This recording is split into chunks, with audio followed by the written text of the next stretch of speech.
그리스도인들은 하나님이 누구인지 아는 사람들이잖아요. 또 하나님을 믿는 사람들이 되겠습니다.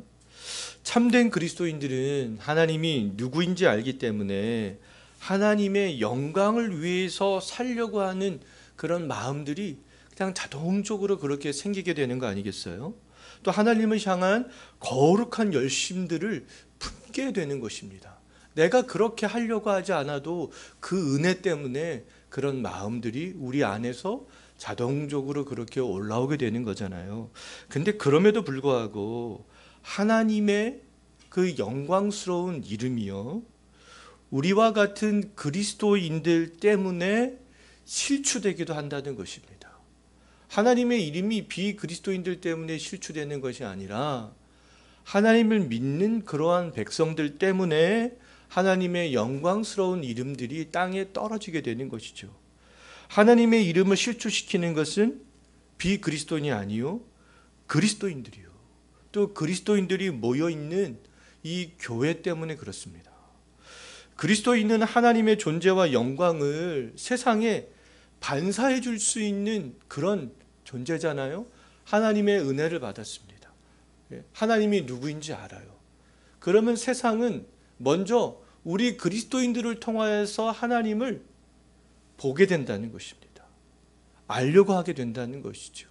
그래서 우리 그리스도인들, 우리 교회는 하나님을 세상에 반사해주는 그런 반사체의 역할들을 한다는 겁니다. 그리스도인들이 세상에서 하나님을 어떤 식으로 반사해 주는가에 따라서 하나님의 이름이 이 세상에서 높아지기도 하고요, 하나님의 이름이 이 세상에서 보잘것없는 시시한 존재로 그렇게 전락하기도 합니다.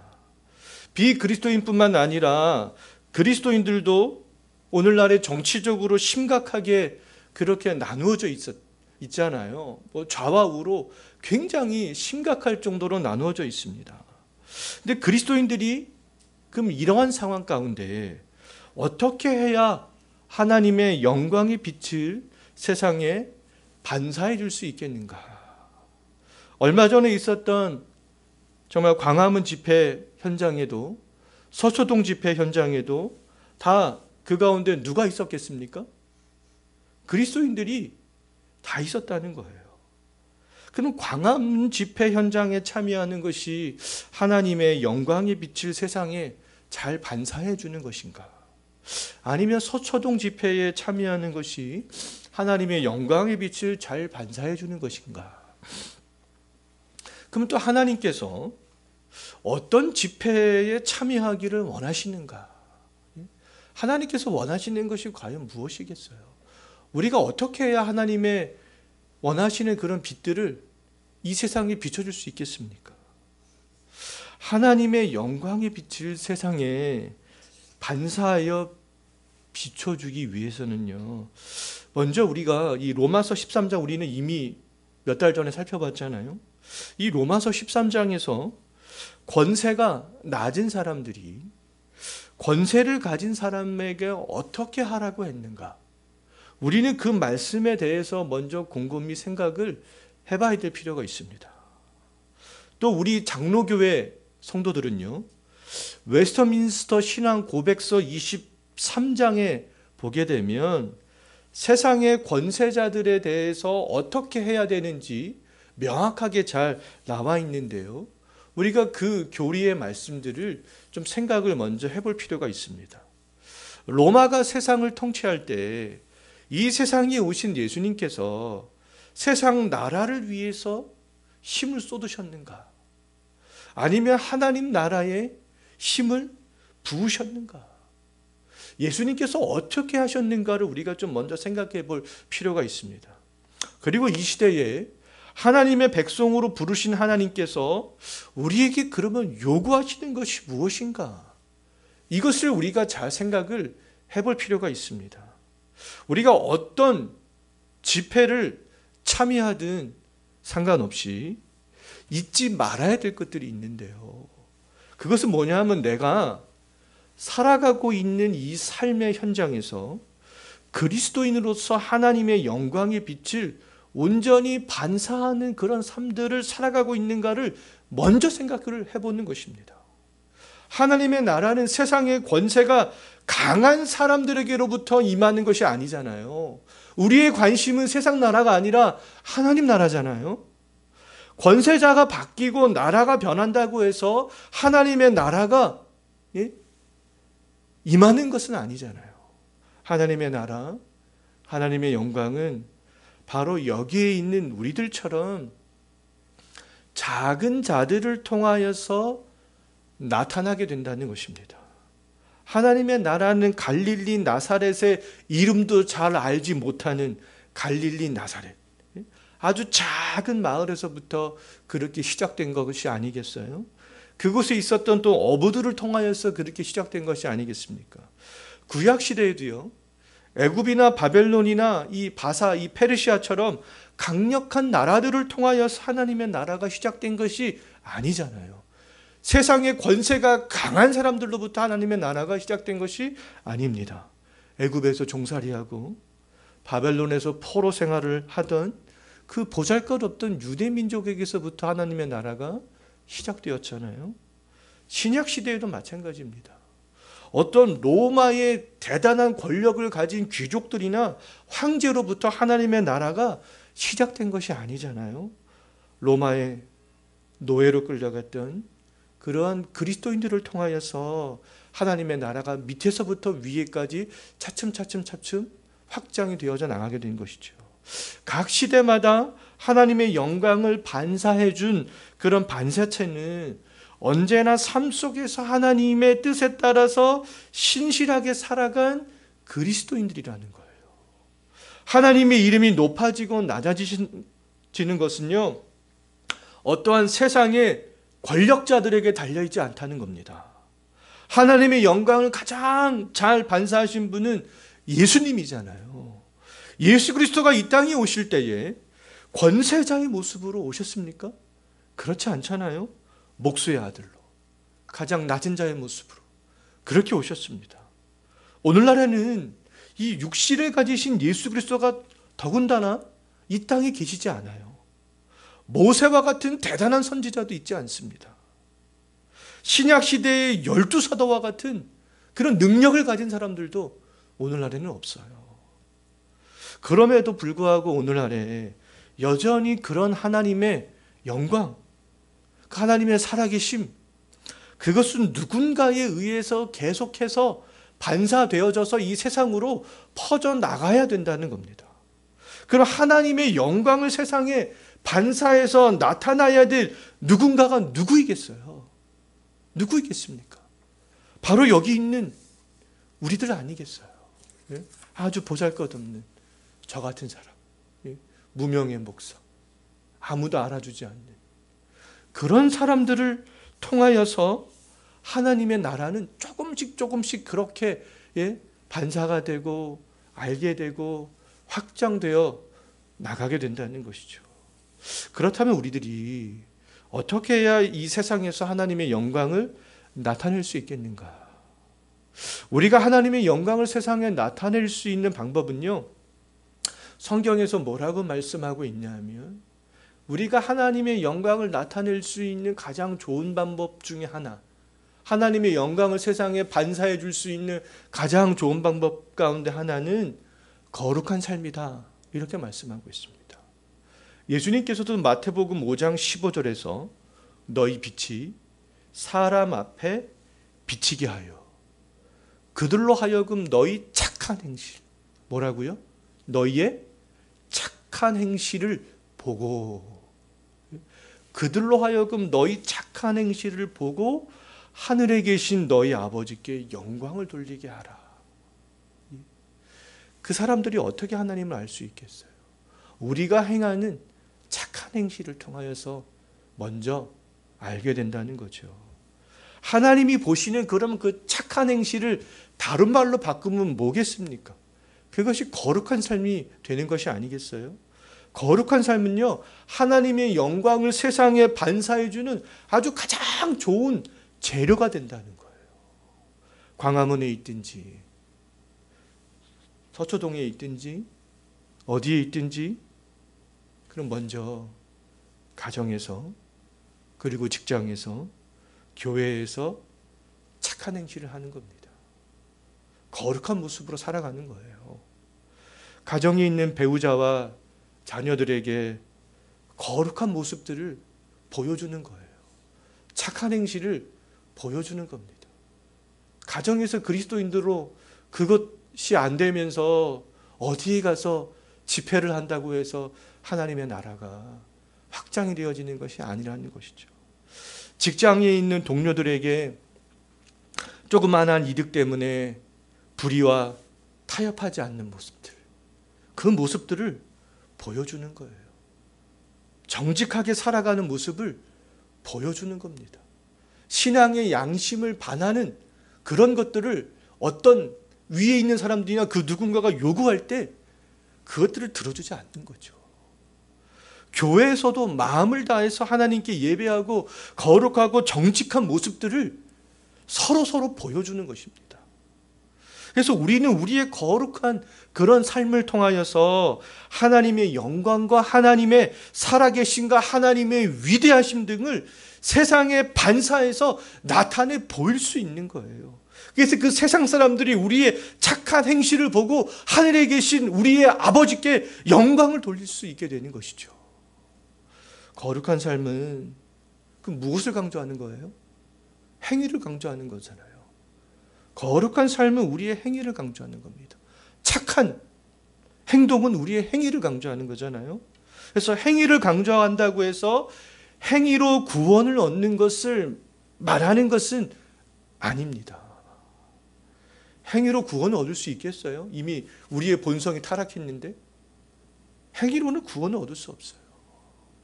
거룩한 삶은 하나님의 은혜를 입은 사람으로서 하나님께 감사하기 때문에 그 은혜로 하나님을 닮아가기 위해서 그러한 거룩한 행위를 말하는 것이 되겠습니다.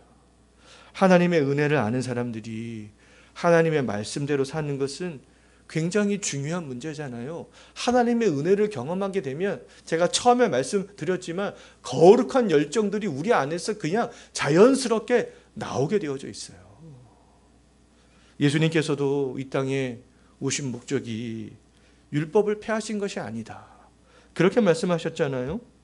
그렇다면 오늘날 하나님의 백성으로서 우리들이 지켜야 될 율법들이 있다는 겁니까? 없다는 겁니까? 당연히 있는 거죠. 우리가 해야 될 착한 행실 당연히 있는 겁니다. 오늘날 우리가 지켜야 될 율법들은요.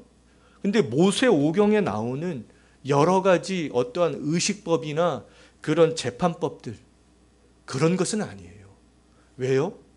이미 예수님께서 그러한 여러 가지 의식법이나 재판법들은 히브리서 말씀을 보게 되면 예수님께서 이미 성취하셨기 때문에 그렇습니다. 더 이상 여러 가지 어떠한 보복법이나 어떠한 예식법이나 그런 것들은 우리가 더 이상 지키지 않아도 되는 것이죠. 그럼 우리가 지켜야 될 그 법은 뭐겠어요? 우리가 지켜야 될 법 아직 남아있다면 우리가 지켜야 될 그 법은요 바로 도덕법이 되는 겁니다. 성경에서 말하고 있는 법들은 의식법, 재판법, 도덕법 세 가지가 있잖아요. 그런데 의식법이나 재판법은 이미 예수님께서 성취하셨어요. 그럼 우리가 지켜야 될 법은 뭐밖에 안 남았어요? 도덕법밖에 안 남았다는 겁니다. 도덕법. 예수님께서는 아담의 타락으로 인해서 훼손된 도덕법들을 완전케 하기 위해서 이 땅에 오셨다는 거예요. 완전케 하기 위해서.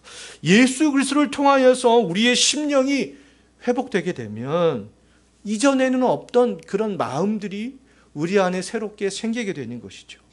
그것이 바로 이제 거룩성이라는 단어, 하나님을 닮아가고자 하는 그런 열정들, 그런 것들이 생기게 된다는 거예요. 그래서 그 거룩성을 통하여서 도덕법을 지키고자 하는 그런 마음이 생기게 되는 것이죠. 어떻게 하면 하나님께서 우리 인간을 만들 때 하나님의 형상을 불어넣어 주셨는데 어떻게 하면 그 하나님의 형상 가운데 있는 그런 도덕법들을 우리가 회복할 수 있을까? 예?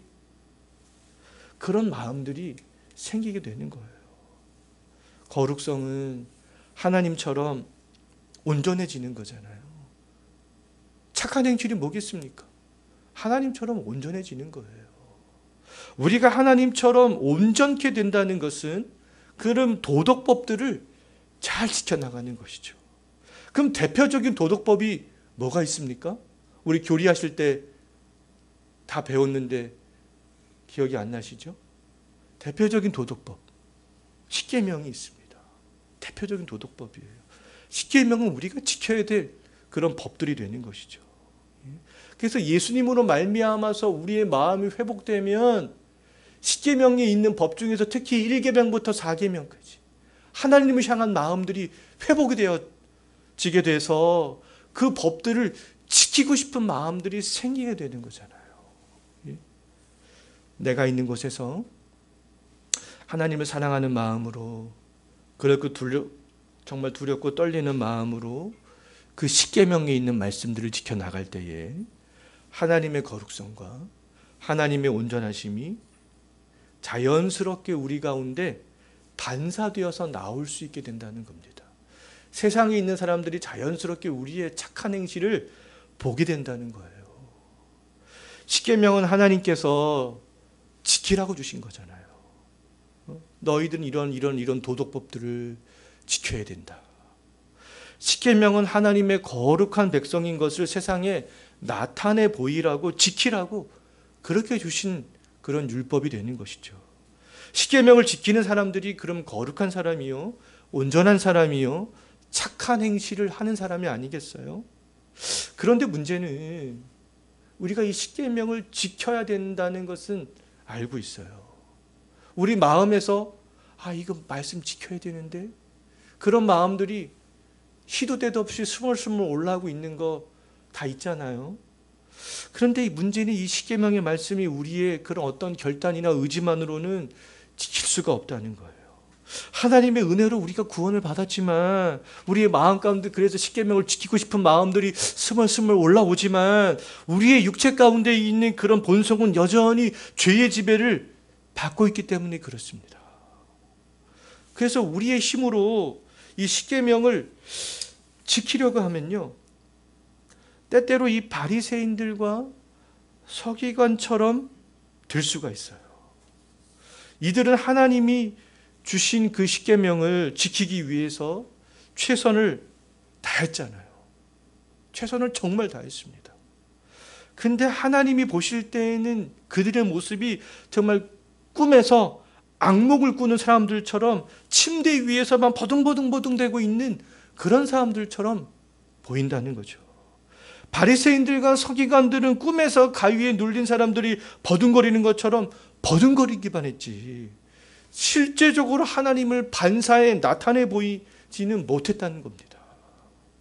십계명을 지킴으로 하나님을 반사해 볼 수 있는 능력은요, 우리에게는 없어요.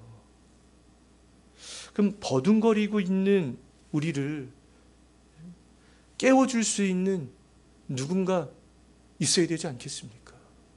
자꾸만 우리 가운데 그래도 스멀스멀 이 십계명을 지키고 싶은 마음들이 올라오는데 우리의 의지와 결단으로만 되는 것이 아니라면, 바리새인들은 자기의 의지와 결단으로만 하려고 했던 거잖아요.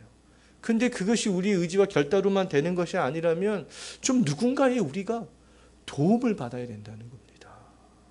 그럼 우리를 깨워줄 수 있는 분이 누구인가? 27절 말씀, 오늘 본문 말씀 한번 보십시오. 27절 오늘 본문 말씀에서 뭐라고 말씀하고 있습니까? 하나님의 영, 성령에 대해서 말씀하고 있잖아요. 성령만이 하나님의 말씀하신 율례를 지키게 할 수 있다. 성령이 주시는 은혜로 말미암아 그럼 이 십계명의 말씀을 지킬 수 있다는 겁니다. 십계명을 지키며 거룩해지고 우리가 온전해질 때 하나님의 영광을 그때야 비로소 반사할 수 있다는 거예요. 바리새인들과 서기관들과는 달리요. 성령이 충만한 사람일수록 하나님께로부터 받은 은혜의 빛을 세상에 더욱더 강력하게 반사하여 비출 수 있습니다. 성령을 의지하고 성령의 충만함을 입은 사람일수록 아담이 훼손한 도덕법들을 지켜 순종할 수 있게 되는 것이 아니겠어요? 아담의 타락으로 인하여서 모든 인간은 그 도덕법이 심의하게 되었습니다. 하나님께서 원래 우리의 양심 가운데 그런 도덕법들을 다 주신 것이 아니겠어요? 그런데 그 아담의 타락으로 말미암아 그 도덕법들이 훼손되어지게 된 것이죠. 때문에 하나님께서는요, 마음판에 우리의 양심 가운데 새겨진 도덕법들을 잊지 않도록, 기억하도록, 볼 수 있도록 모세를 통하여서 이 두 돌판에 십계명을 기록해 주신 것입니다. 우리가 어떤 곳에 있든지 하나님이 주신 말씀을 지켜 우리의 가족에게, 또 우리의 직장 동료에게, 또 우리의 이웃에게, 또 다른 성도들에게 하나님의 살아계심들을 반사해 줄 수 있는 그런 한 해가 되었으면 좋겠습니다. 이미 우리 안에 계신 성령을 정말 우리가 의지한다면 성령께서 친히 우리를 도우신다는 거예요. 그래서 하나님께서 말씀하신 율례를 지키도록 하신다는 것입니다. 우리의 마음 가운데 무엇을 채우느냐? 정말 성령을 의지하는 마음을 채우느냐? 아니면 더 세상을 바라보는 그런 세상에 있는 것들을 채우느냐? 나의 의지와 결단만을 의지할 것이냐? 아니면 성령의 그런 능력들을 의지할 것이냐? 우리가 그것에 따라서 하나님께서 말씀하신 그런 율례를 지킬 수 있게 된다는 겁니다. 우리가 하나님의 말씀을 지키는 착한 행실을 할 때 온전케 되고 거룩해 되어서 나를 통해서 우리 가정이 변화가 됩니다. 내가 하는 착한 행실을 통하여서 우리의 가족들이 본다는 거예요. 그럼 나를 통해서 우리의 가정이 변화되지 않겠어요? 그리고 또 여기 있는 우리 성도님들이 보여지는 착한 행실을 보여지게 되면 교회가 변하지 않겠습니까?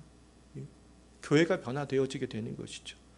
더 나아가 우리 모든 그리스도인들이 속해 있는 어떠한 사회 공동체, 직장에서 착한 행실을 하게 된다면 내가 속해 있는 그 사회까지 변화되어져 나가게 되지 않겠어요?